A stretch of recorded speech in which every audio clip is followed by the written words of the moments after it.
How do common law and civil law differ on property ownership?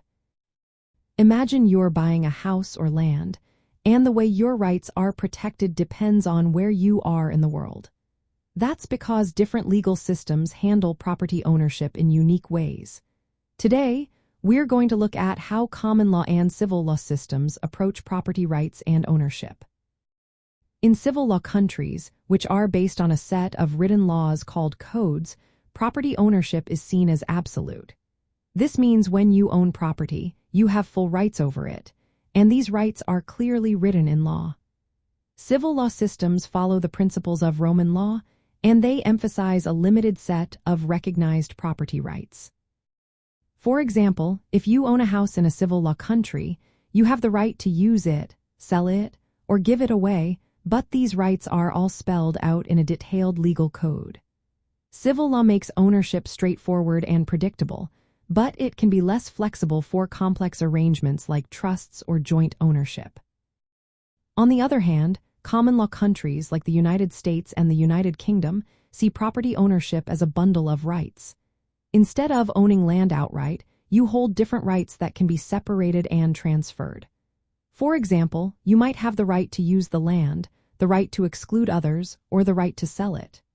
These rights are part of what's called estates or interests in land. The most common form of ownership in common law is called fee simple, which is the broadest and most complete ownership you can have.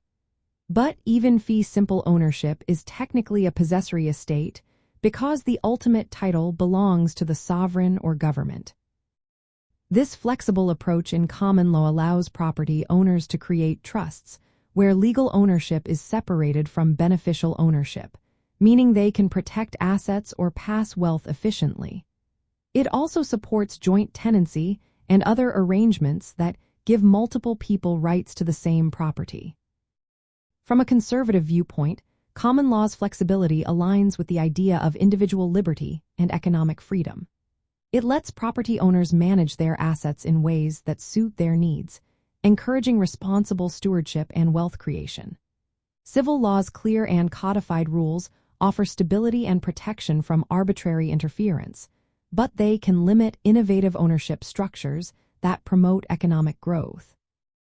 In summary, common law treats property rights as a collection of separable interests that can be divided and transferred, offering more flexibility. Civil law emphasizes a single, absolute ownership based on detailed codes, providing clarity and predictability. Both systems aim to protect property rights, but they do so in different ways that reflected their historical roots and legal philosophies.